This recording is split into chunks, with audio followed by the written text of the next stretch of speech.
Ang text na kinunan ko po ng mensaheng ito ay John 3:16. Somehow, sa marami sa atin, parang hindi po ito yung nakaugawian natin na teksto every time na nagse-celebrate po tayo ng Christmas. Alam natin na ang mga passages patungkol po sa Christmas ay yung sabsaban, okay, yung three wise men, yung kapanganakan ng Panginoon sa Bethlehem, and a lot more na mga passages. Pero God led me in this verse, believing na ito po yung hindi lamang heart ng Bible, kundi kaganapan ng isang Pasko in the past. Ang unang Pasko. Walang iba kundi ang pagparito ng Panginoong Jesucristo. Kasi sabi po sa John 3:16, Sister May, okay. For God so loved the world that He gave His one and only Son, that whoever believe in Him shall not perish but have eternal life. Ito ang teksto na pinagkukunan po natin ng ating mensahe today about the greatest Christmas ever. Dahil dito po ay makikita natin ang ang Panginoon na sinugo ng Ama, nagkatawang tao, inalay ang buhay sa krus para bayaran ang kasalanan ng sanlibutan. The heart of the Bible, ang text po na to. Ayon kay Martin Luther, isang reformer, 15th century, na naging dahilan para ang Kristyanismo during that time, from then on, ay magkaroon po ng reformation, pagbabago. Dahil marami po ang mga unsound na teachings ang tinuturo ng simbahan during that time. And sa pamamagitan ni Martin Luther, ay nagkaroon po ng reforma. During that time, itinuturo po ng simbahan na kung bibili ka sa kanila ng isang letter, ang kasalanan mo ay mapapatawad. Yan ang isa sa mga nilabanan ni Martin Luther. Gumawa siya ng mga thesis pointing to the unsound teaching, preaching ng simbahan during his time. At kaya tayo po ay nakinabang sa marami pong magagandang katuruan, biblical na katuruan, in the life of this person, Martin Luther. Sabi ng Matthew 1:23, Behold, a virgin shall be with child, and shall bring forth a son, and they shall call his name Emmanuel, which means God with us. Ito po ang isa sa mga talata na nagsasabi about the first Christmas. Ang pagparito ng Diyos, pagkakatawang tao, isisilang siya ng isang birhen at tatawagin siyang Emmanuel, which means God with us. Kaya si Kristo ay tunay na Diyos na nagkatawang tao lamang upang bayaran ang kasalanan ng sanlibutan. So, ang question ko po na gustong i-raise about isa po sa atin today is that, why do I say that this passage is the greatest Christmas ever? John 3:16. Kabisado natin ang passage na yan.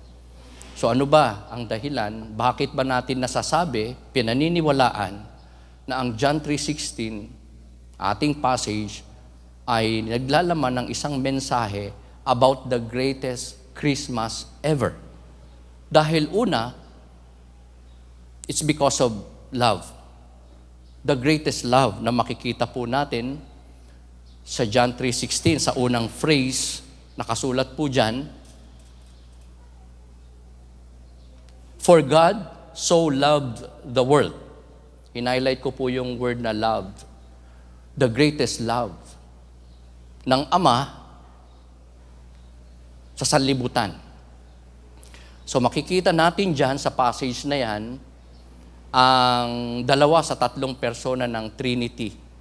Though wala po sa Bible yung word na Trinity, pero if you will just read the whole Bible, makikita po natin ang presence ng tatlong persona ng nag-iisang Diyos, Father, Son, and Holy Spirit. Dito po sa John 3:16, makikita natin ang presence ng Ama. Sabi doon, For God so loved the world that He gave. So may nagbigay kay Kristo at si Kristo yung ibinigay ng Ama. So we could see there the two person of the Trinity. The first person is God the Father, na sabi dyan, For God so loved the world. Mahal na mahal niya ang sanlibutan. By the way, yung world na sinasabi dyan is, of course, we believe na mahal ng Diyos ang lahat ng kanyang mga nilikha. Nung likhain ng Diyos ang mga halaman, ang kalangitan, ang karagatan, ang lahat ng bagay sa mundong ito, God said, it's beautiful. Meaning, importante sa Diyos ang lahat ng bagay sa mundong ito, including man na kanyang nilikha. Pero, pagdating sa pagliligtas ng Diyos in this passage, For God so loved the world, we could see na hindi na pagdating sa pagliligtas, may hindi kasali o ang kanyang pagliligtas ay inilaan ng Diyos hindi para sa lahat ng tao, kundi sa marami lang o sa ilan lang. So merong mga hindi maliligtas, may hindi ililigtas ang Panginoon. At ang hindi maliligtas ay mapupunta ng impyerno. At ang mga maliligtas ay makakasama ng Panginoon sa kanyang kaharian, magpasawalang hanggan. So ito pong love na to ng Ama sa sanlibutan to the chosen few ay tinatawag po ng Scripture, and we must believe that it is the greatest love of all. The greatest love of all. Alam ko lahat tayo may kakayanang magmahal. Amen? Lahat nga ng mga umiibig magsabi ng amen. Ayan. Pero kakaiba tong pag-ibig na to ng Ama. Ito yung greatest love of all. Ito yung pag-ibig na hindi nagmamaliw. Ang pag-ibig ng tao, pwedeng magmaliw di ba? Pwedeng mag-subside, pwedeng lumamig, pwedeng mawala. Pwedeng mabalot ng anumang mga circumstances para hindi maramdaman, maipadama. Pero ang pag-ibig ng Ama ay dakila dahil hindi po ito nagmamaliw. Ang Diyos na nagmahal sa sanlibutan ay Diyos ng pag-ibig. His love is the greatest love of all. Kaya nga dun sa napaka-famous na song na maraming ipinanalo sa amateur singing contest, yung The Greatest Love of All na kanta, na malimit nating kantahin, hindi totoo. Kasi in that song, di ba, ang sabi doon, learning to love yourself is the greatest love of all. Di ba? Kaya yung kanta na yon, wag na nating kantahin dahil diabolic siya. Demonic siya na song. Because it says there, gusto niyo bang kantahin ko? Yung line na yon, learning to love yourself is the greatest. Wag na kasi may ubo po ako. Ayan. Baka hindi niyo po ma-appreciate. Meron ba sa inyo kayang kantahin yon? The greatest love of all. Di ba? Learning to love yourself is the greatest love of all. Sabi sa song na yun na napaka-famous, di ba? Gustong-gustong kantahin ng napakaraming tao. Learning to love yourself is the greatest love of all. Maling-mali, mga kapatid, no? Kasi dito sa ating teksto, sinabi dyan, ang isang pag-ibig na nagmula sa Diyos Ama, which we could say and believe the greatest love of all. Kasi ang pag-ibig ng Diyos Ama ay hindi nagmamaliw. Hindi siya nawawala. Mananatili magpakailan-kailan pa man ang pag-ibig ng Diyos, ng Father's love. Ang pag-ibig sa iyo, ng iyong asawa, sa atin, ng ating mga anak, pwede magsubsay dyan. Pwedeng mawala. Gaano man ka rubdob, gaano man ka alab, gaano man ito ka sincere, pwedeng isang araw mawala. Pwedeng isang araw hindi mo na maramdaman. Pwedeng isang araw hindi na maipadama sa'yo at hindi mo na ma-appreciate. Pero ang Father's love, which we believe the greatest love of all, ay isang pag-ibig na napakadalisay, dakila, walang hanggan, at mananatili magpakailan-kailan pa man. So yan po yung una na dahilan kung bakit natin nasabi at pinaniniwalaan na ang first Christmas is the greatest Christmas ever because of love of the Father. Ang pangalawa po is because of the offer. Kasi doon po sa ating teksto, sa second phrase, hinighlight ko po sa kulay na blue. Sabi po dyan, "For God so loved the world that He gave His one and only Son." That He gave His one and only Son. Ito po yung greatest offer ng Panginoon. Ng Diyos Ama sa sanlibutan, sa mga tao. Ibinigay niya ang kaisa-isa niyang anak. Mahirap po yun. Kaisa-isa, biruin mo, anak mo, ibibigay mo, iaalay mo. Tayo siguro, ni kantiin lang ang anak natin, hindi natin papayagan. Nidapuan nga ng langaw at lamok, hindi tayo payag, di ba? Pero ang Ama dito ay merong isinakripisyo, ang kanyang bugtong na anak. Ito po ang patunay na ang umiibig ay nagsasakripisyo, may ibinibigay. Di ba, sabi nga na isang commentator, you can give without love, but you cannot love without giving. So ang Ama dito, makikita natin, na tunay ngang nagmamahal sa sanlibutan, sa mga tao, dahil meron siyang ibinigay. Meron siyang offer, the greatest offer ever na binigay sa tao ng Diyos. Ito ay walang iba kundi ang kanyang bugtong na anak. Si Kristo nag-agree sa Ama, willingly, inalay niya ang kanyang buhay sa krus para bayaran ang kasalanan ng sanlibutan. Grabing hirap. Grabing sakripisyo. Biruin nyo, kung ikaw ba ang Diyos, hindi madali, di po ba, na iwan ang iyong napakaringal na trono, napakataas na kalalagayan, ang iyong kabanalan, ang iyong kaluwalhatian. Iniwan niya ang langit, nagpakababa, nakipamayan, hindi sa mga taong acceptable at kalugod-lugod, kundi sa mga taong kaaway ng Diyos because of sin, because of sinfulness. And yet, the Lord Jesus Christ suffered on the cross. So that's the greatest offer, the expression of God's love. ang banal na katawan at dugo at buhay ng Panginoong Jesucristo na inalay niya sa krus.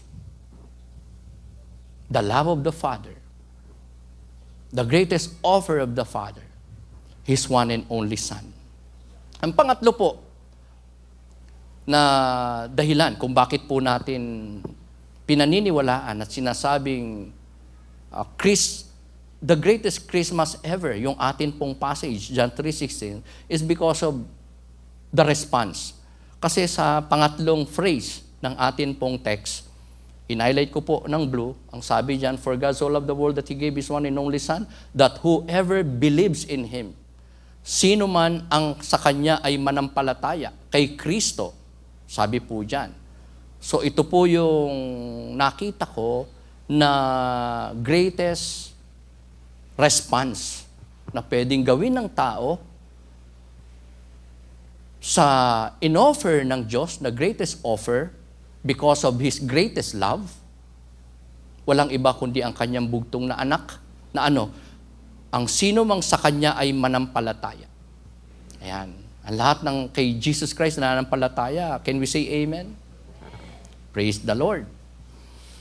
So, kung tayo, once in the past, sa ating buhay, ay nagawa na nating manampalataya kay Jesus Christ as our Lord and Savior, na-encounter na natin siya, kasama na natin siya sa ating buhay, in the Spirit. So, nagawa natin ang isang dakilang response, and that is to believe in the Lord Jesus Christ, to place our faith in the Lord Jesus. So kung hindi mo pa ito nagagawa in your life, ito ang isa sa mga pinaka-importanting desisyon in your life na dapat mong gawin. Ang manampalataya kay Kristo bilang Panginoon, tagapagligtas ng iyong kaluluwa. This will be the greatest response na pwede mong gawin. Every day, nagre-respond tayo sa mga challenges, sa problema, sa requirements, sa mga conditions, sa mga calls natin. In many things, we do responding. We do responses. Pero kakaiba ang response na to. Because this is the greatest response that we can make. Sa Kapaskuhang ito, di ba? We respond to those people na bumabati sa atin ng Merry Christmas. Diba? Anong reply natin? Your greeting is good, but I need cash. Ganun ba? Hindi, di ba? We respond also na Merry Christmas din. Same to you, same here. Amen? We do a lot of responses. Good. And some are, of course, hindi maiwasan, nagkakamali. We do bad responses at times. Pero ito po ay isang napakaganda na response. The greatest response na pwede nating gawin sa pag-ibig ng Ama, sa Kanyang greatest offer sa atin, and that is His Son. That by the Holy Spirit, we can be able to come to God by faith, believing in the Son of God, ang ating Panginoong Jesucristo, na siya ang ipinangakong Mesaya, tagapagligtas natin ng sanlibutan. If you are able to believe in the Lord Jesus Christ in some point of your life, yan po ay nangyari because of God's purpose sa iyong buhay. Sapagkat wala pong tao na makakalapit sa Diyos para manampalataya, kumilala, maniwala, kung hindi siya aakayin, kung hindi siya gagabayan, kung hindi siya tatawagin ng Panginoon. May predestination ang lahat ng sumampalataya kay Kristo para kumilala. Yung pagre-respond natin kay Jesus Christ to be our Lord and Savior ay predestinated. When we say predestinated, nakatakda na beforehand. Meaning, kung ikaw ay nanampalataya kay Kristo 5 years ago, 10 years ago, 20 years ago, yung pangyayari na yon sa iyong buhay ay predestinated. Bakit? Kasi sa Ephesians 1:4, ito po nakasulat, "For He chose us in Him before the creation of the world to be holy and blameless in His sight." Hinighlight ko po yung word na chose. Past tense po siya. Sabi diyan, bago palalangin ang sanlibutan, bago ka pa ipanganak, bago palalangin ng Diyos ang mga kalangitan, ang araw, ang buwan, ang bituin, ang dagat, ang bundok, ang lahat ng bagay, pinili na daw tayo ng Panginoon. Ayan po. Meaning, wala pa ang sanlibutan, wala pa ang mundo. Ang Diyos, nandun na, at siya ay may ginawang pagpaplano, ang paglikha ng mundo, ng lahat ng bagay, including you and me. At sinabi na niya sa kanyang plano, nakapalob na sa kanyang plano beforehand, na meron siyang mga pipiliin, meron siyang mga ililigtas.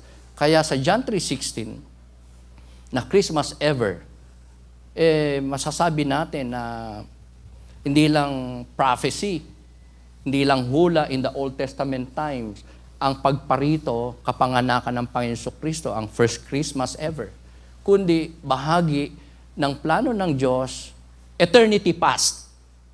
Wala pang lahat ng bagay. Ang Diyos ay meron na naging plano at Kanya itong isinagawa in His appointed time. Kaya nga, kung tayo po ay nagawa nating kumilala kay Kristo, it's because of God's appointment. It's because God chose you. Remember, sa Ephesians 2 verse 1, "As for you, you were dead in your transgressions and sins." So ang tao, as I've said a while ago, walang kakayanang lumapit sa Diyos, manampalataya sa Diyos, kumilala sa Diyos, tumanggap sa Panginoon. Sapagkat siya ay patay sa pagkakasala. Kung may makikita tayo ng mga taong it seems to us parang may pananampalataya sa Diyos, may pagkilala sa Diyos. Pero ang buhay niya ay hindi in line sa mga kalooban ng Diyos, hindi nagsisimba, hindi nagbabasa ng Bible, hindi sumusunod sa utos ng Diyos, nasa sanlibutan ng buhay, may pagkamakasalanan. We could say na ang kanyang profession of faith ay hindi saving faith, kundi ito ay somehow baka traditional faith, baka intellectual faith lang, kasi natututunan po yan na may isang Diyos, nagkatawang tao. Diba? Naituturo po yan, natututunan po yan. Naalala ko lang, nung ako po ay nasa sanlibutan pa, talagang may knowledge ako about God. Kasi naturo po sa akin ng mga magulang ko, ng mga lola ko, ng simbahan, etc. Pero wala po ako talagang personal na relasyon sa Panginoon. At ang buhay ko during that time, talagang umiikot lang sa sanlibutang mga gawain. So, ako ay meron lang relihiyon at that time, pero walang relasyon sa Panginoon. So, kaya nagawa nating manampalataya kay Kristo, it's because God predestined us to be His sons, His daughters. Makakakilala sa Kanya. At ang maganda, di ba, ang sabi doon,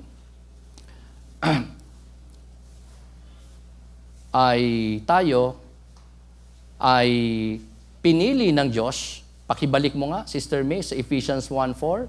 Pinili tayo ng Diyos before the creation of the world.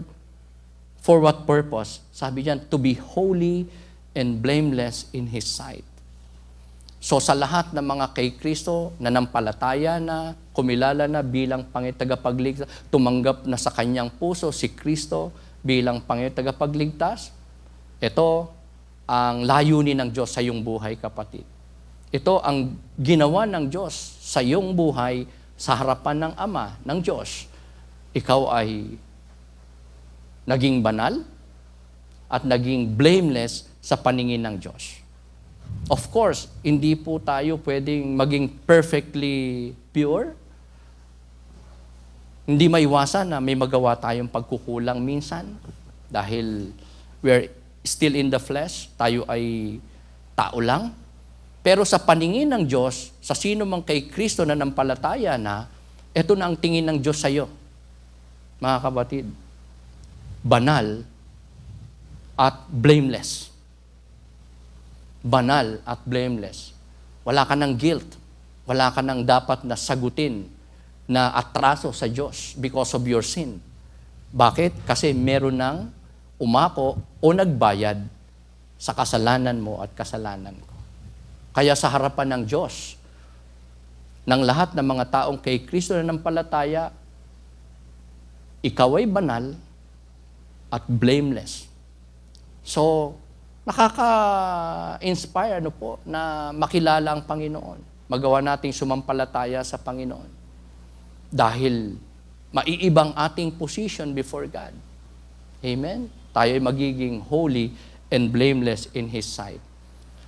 Sabi ng Ephesians 2 verses 8 to 9, "For it is by grace you have been saved through faith, and this not from yourselves, it is the gift of God, not by works, so that no one can boast." Hinighlight ko po yung mga gusto kong i-emphasize na words po dyan, such as grace. Na yung atin pong kaligtasan, yung kakayanang sumampalataya kay Kristo, tanggapin siya bilang tagapagligtas, maligtas ang ating kaluluwa sa impyerno, ay sa pamamagitan ng pananampalataya, sabi po dyan, grace, biyaya ng Diyos. Pag sinabing grace, yan ay kaloob, bigay, regalo. Kaya kung may naniniwala man na ang kaligtasan ay nasa kanyang mga kamay, nasa kanyang pagdidesisyon, nasa kanyang sariling kagustuhan, nagkakamali po tayo doon. Kasi sabi po dyan, "For it is by grace you have been saved." So ang author, pinagmulan, origin ng kaligtasan ng ating kaluluwa o yung pagkakaroon natin ng pananampalataya o yung naging kakayanan nating sumampalataya kay Kristo bilang tagapagligtas ay biyaya, bigay, kaloob, gift ng Diyos. And this not from yourselves. It is the gift of God, not by works, so that no one can boast. So, tayo po dito ay pinapaalalahanan ng ating Panginoon sa kanyang unang pagparito in His first advent, the first Christmas more than 2,000 years ago, the greatest Christmas ever, na ang layunin niya, iligtas tayo, gawin tayong banal at blameless sa kanyang harapan. At yun ay initiative ng Diyos, offer ng Diyos, greatest love ng Diyos. And our response should be to decide to accept the Lord, to believe in the Lord Jesus Christ, and to make Him as our Lord and Savior by the power of the Holy Spirit. So we thank God for that. Ang pang-apat po, the last but not the least, na dahilan kung bakit po natin pinaniniwalaan, dapat paniwalaan na ang ating teksto, John 3:16, ay the greatest Christmas ever is because of dividends. Kasi sa huling phrase ng atin pong passage, makikita po natin, sabi doon, "For God so loved the world that He gave His one and only Son, that whoever believes in Him shall not perish but have eternal life." So, ito po yung nakita ko na masusumpungan ng sino mang makakagawa ng greatest response sa kanyang buhay, and that is to believe in the Lord Jesus Christ, to place his or her faith in the Lord Jesus Christ. May dividendo. Ano ba ibig sabihin ng dividendo o dividend? It means a resultant return or reward. May eternal dividend ang isang makakagawa ng greatest response sa greatest offer ng Panginoon, and that is His Son, Jesus Christ. Expression of His great love. Ang dividendo na to, mga kapatid, ay buhay na walang hanggan. Ito ay spiritual na dividendo, ito ay permanent, ito ay lasting. Lahat ng bagay sa mundong ito, lahat ng meron tayo, mawawala, iiwanan, mabubulok, lahat ng bagay sa mundong ito mapaparam. Ang mundong ito na ginagalawan na isang araw ay magugunaw, mapupugnaw. Kung sa panahon ni Noah, ginunaw ng Diyos ang mundo sa pamamagitan ng tubig, worldwide na flood. Yamang, bagamat sinabi ng Diyos na hindi na niya muling gugunawin ang mundo sa pamamagitan ng tubig, pero in the book of Peter, 1 Peter, sinabi po doon ang mangyayari sa future. At yan po ay ang pagkagunaw ng mundo sa matinding init. Kaya wag nating mahalin ang mundong ito, wag nating masyadong pahalagahan. Ayan. Kaya nga, bagamat tama naman na may mga nagmamahal sa mga hayop, may mga nagmamahal sa mga puno, may mga nagmamahal sa karagatan, no? As if parang ang mga ito ay mapapangalagaan ng hanggang wakas.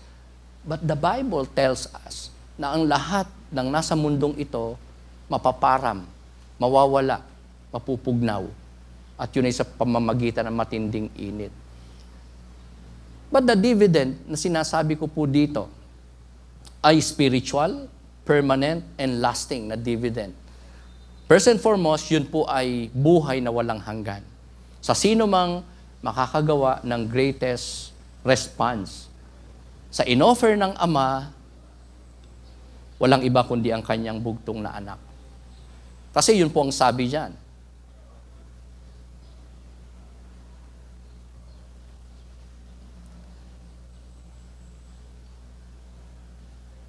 For God so loved the world that He gave His one and only Son, that whoever believes in Him shall not perish but have eternal life. Buhay na walang hanggan. Tingnan nga po natin ating mga katabi. Mukha bang may buhay na walang hanggan na? Ayan. Of course, hindi naman nakikita sa mukha yun, ano? Ayan. Only you yourself nakakaalam yan kung may buhay na walang hanggan ka. At ang Diyos ang nakakaalam kung yung katabi mo, ikaw, ako, may buhay na walang hanggan. Yan ay kung nagawa na nating mag-respond sa greatest offer ng Ama, expression ng kanyang greatest love, and that is His Son, Jesus Christ. So, buhay na walang hanggan. A spiritual, permanent, and lasting dividend. Pero ang gusto kong i-share din sa inyo is that meron pang dividend na kaakibat ang pagdidesisyon na sambahin, kilalanin, sampalatayan ng Panginoon Jesucristo sa ating buhay. Kaya nga ang ginamit ko pong word ay plural. Dividends. Dividends. Plural siya. Kasi sa sino mang kay Kristo mananampalataya bilang pangitagapagligtas, the lasting, spiritual, and permanent na dividend is eternal life. Yung ang kaluluwa mo hindi sa impyerno mapupunta because of sin, kundi sa bosom ng Panginoon sa langit, kasama ang Diyos, magpasawalang hanggan sa paraiso. Pero, after doing that, after placing your faith in the Lord, meron pang mga dividendo rin. That in this life, in your life, in this world, marami pong dividends. Mga pagpapala. Pati pagpapalo. Di ba? Napag-usapan natin last Sunday na ang ating Diyos, expression ng kanyang love din ay yung kanyang pagdidisiplina sa atin. Di ba? Kaya pagpapala, kahit pagpapalo bilang Kristiyano, ay pare-parehong blessing. Dividends po yan sa atin ng Diyos. mababago tayo inwardly. Tayo po ay all the more, day after day, magkakaroon ng transformation. At magagawa po natin, hindi lang malalaman, kundi magagawa at masusunod natin ang kalooban ng Diyos. And that's how God will bless us. Kung paano natin siya sinusunod, pinaglilingkuran, itinataas sa atin pong mga buhay. So, maraming dividends. Amen? Kaya kung gusto nating makatiyak ng isang buhay na kasiyasiya, hindi lamang may assurance tayo ng kaligtasan ng ating kaluluwa sa langit, kundi isang buhay na kasiyasiya, kalugod-lugod, kagamit-gamit sa mundong ito, pinagpalang buhay. Ito po, alalahanin natin ang greatest Christmas ever na ginawa ng Diyos. In our passage, the heart of the Bible, John 3:16, na kinakitaan po natin ang apat na mga greatest reason why we believe that that first Christmas happened more than 2,000 years ago is the greatest Christmas ever. Walang iba kundi yung kapanganakan, pagparito ng Diyos, ng ating Panginoon Jesucristo, lalo na yung kanya pong pag-aalay ng buhay sa krus ng Kalbaryo. Kaya nga, dito po sa ating topic na to, the greatest Christmas ever, meron po tayong nabuo dito na acrostic. Sino po sa inyo nakasunod? Okay, Lord. Okay, yan pong acrostic na yan ay hindi po yan galing sa libro. Hindi po yan galing kung saan-saan. Bigay po yan ng Diyos sa atin. Okay, ang acrostic point po natin ay Lord. Sa apat na dahilan kung bakit ang ating passage, John 3:16, is the greatest Christmas ever. Dahil po saan?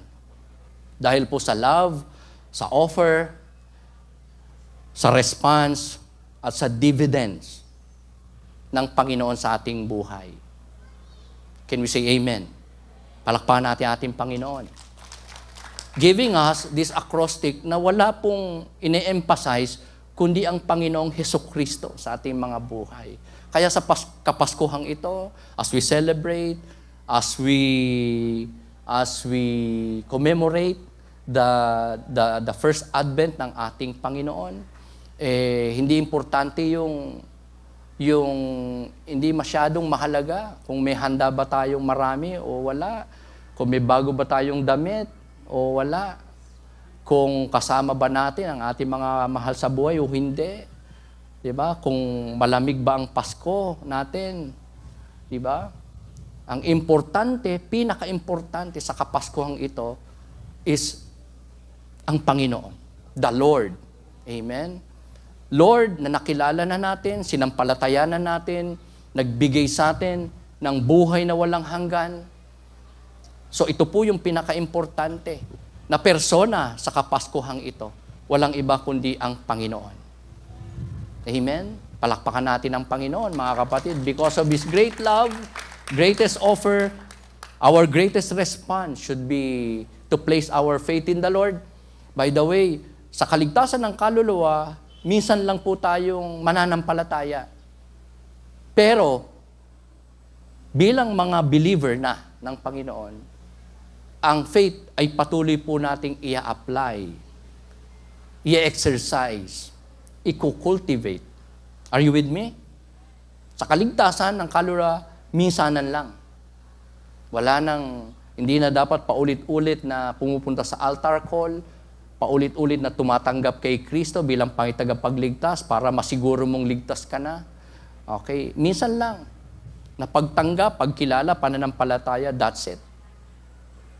Sa kaligtasan. Pero sa buhay natin bilang mananampalataya, ang faith pa rin ay importanteng ine-express, ine-exercise, kinukultivate, pinalalago, pinayayabong, at patuloy po na ninonourish. So, sa Kapaskuhang ito, mga kapatid, okay, tayo po ay smart church. na ang word na smart ay meron pong mga acrostic meaning. S, system improvement. M, macro evangelism.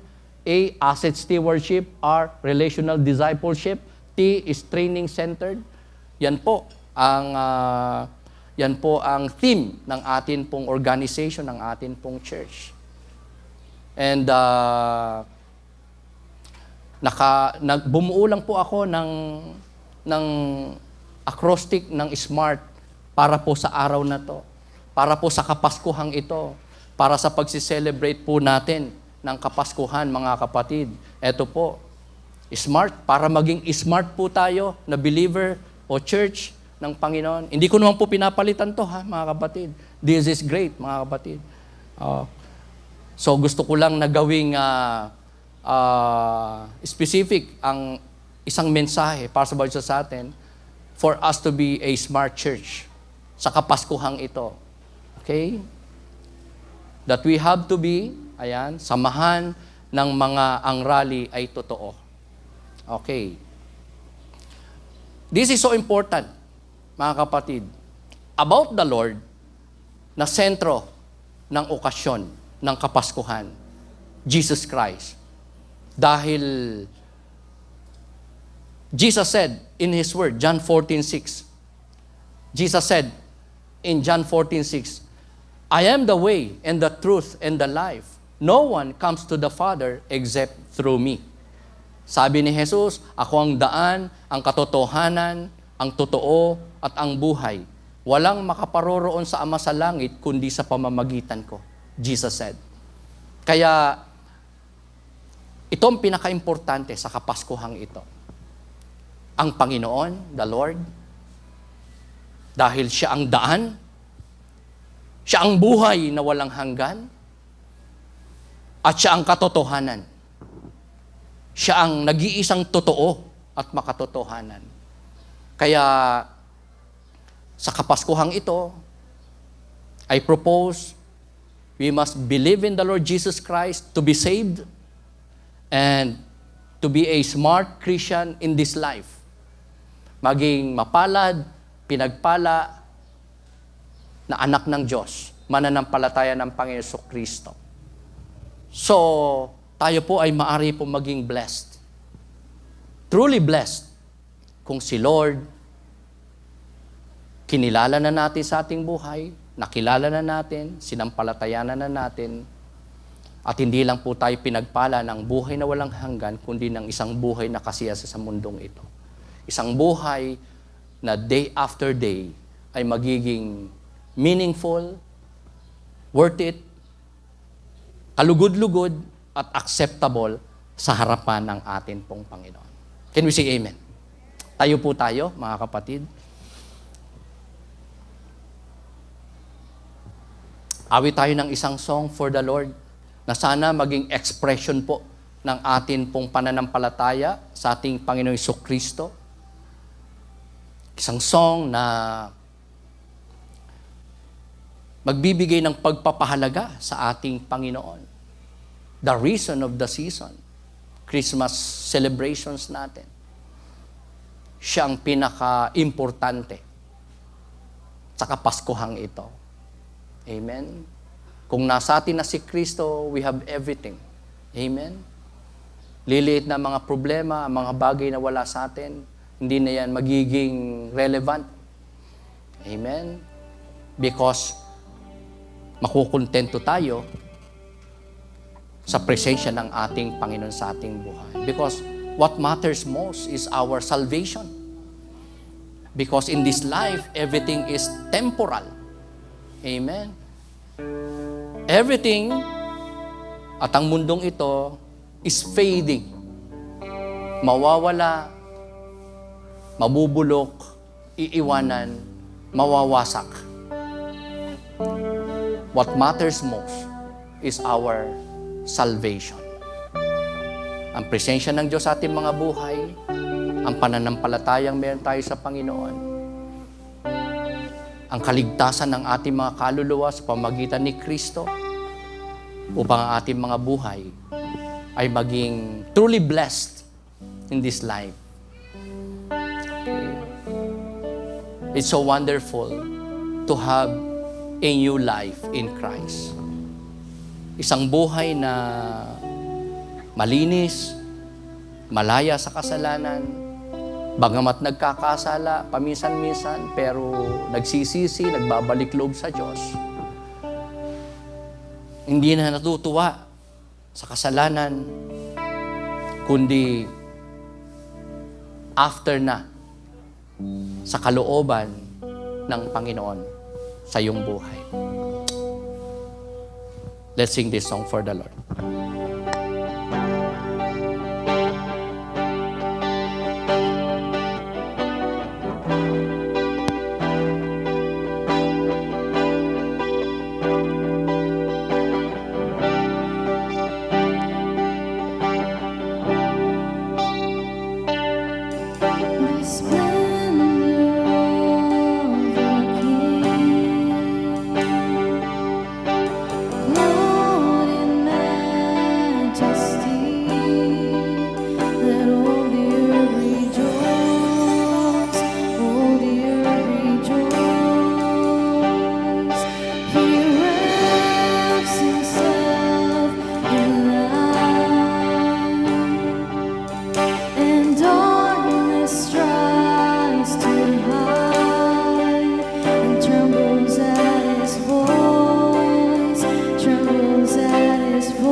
Let us pray.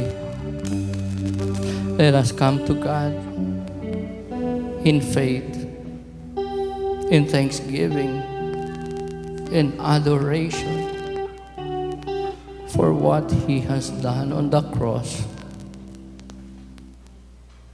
for us to get saved. Oh God Almighty, we worship You. We honor You. We glorify Your name. Oh Lord, our Savior, Redeemer, Deliverer, our King, our Master, our great Shepherd. We worship You, Lord, for Your great love, the greatest love of all. Inibig Niyo kami, Panginoon, bagamat hindi kami kaibig-ibig, sapagkat kami po ay kaaway Niyo. So sinful, worldly, selfish, godless. Pero Tinapunan niyo kami ng sulyap. Pinili niyo kami, Panginoon, bagamat hindi kami karapat-dapat. Thank you for your greatest love. Thank you for sending your Son. Thank you for your great sacrifice on the cross. We bless your name, Lord. You're the greatest gift na aming natanggap. Walang makakapantay sa inyo. Walang makakahigit sa inyo.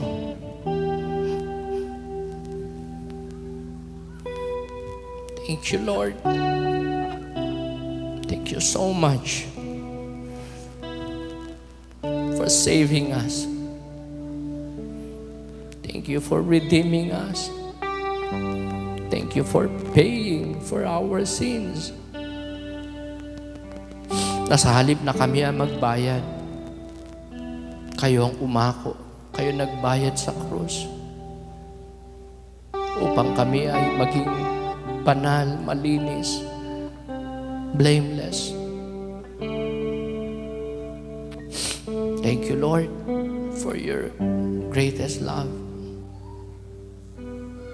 Thank you, Lord, for blessing us eternal life through faith in the Lord Jesus Christ. Thank you for filling us with your Spirit that enabled us na sa inyo po ay kumilala, manampalataya, sumunod, tumalima, maglingkod. And we thank you, Lord, for this life na inyo pong binago, inyo pong pinagpala, inyo pong ginagamit, Panginoon, for your glory. Narito ang inyong mga anak, Panginoon. Pinili nyo, tinawag nyo, niligtas nyo, tinubos nyo sa kasalanan. Pinagpala ang buhay. At nilalayong patuloy pong pagpalain at gawin ding channel ng inyo pong pagpapala sa buhay ng iba, all for your glory. Thank you so much, Lord. We give you praise. We give you honor. And we commit to you once again, Lord, na hindi ka lang namin aalalahanin kapag ka Pasko, kundi sa bawat araw ng aming buhay, aalalahanin namin ang inyo pong pagparito, ang inyo pong sakripisyo, ang inyo pong banal na presensya sa aming mga buhay. As our God, Savior, Redeemer, and Deliverer. Thank you so much, Lord. We commit everything to you by faith. We place our faith in you, and we pray continue to strengthen our faith sa buhay na ito, na from time to time may mga challenges, may mga pagsubok. Wala kaming maasahan kundi kayo. At inaangkin namin ang pagsama nyo, pag-iingat nyo, provisions nyo, pagpapala nyo, sapagkat kayo po ay Diyos na nangako sa amin. May kakayanang tumupad sa kanyang mga salita at pangako, sapagkat kayo po ay all-powerful, kayo po ay miraculous, kayo po ay generous, kayo po ay mapagmahal na Ama sa aming mga buhay. Salamat po, aming dakilang Diyos. We praise you, we honor you sa Kapaskuhang ito, as you are the greatest reason of the season. Our most high God, our one true and triune God. In Jesus' name we pray. We say, Amen, Amen, Amen. Purihin natin muli ang ating Panginoon. Sambahin natin siya. Karapat dapat siyang purihin, luwalhatiin. The greatest God that we know, the man-incarnated God, Jesus Christ, our Lord, Savior, Redeemer, and Deliverer. Hallelujah, hallelujah. Purihin ang Diyos. In the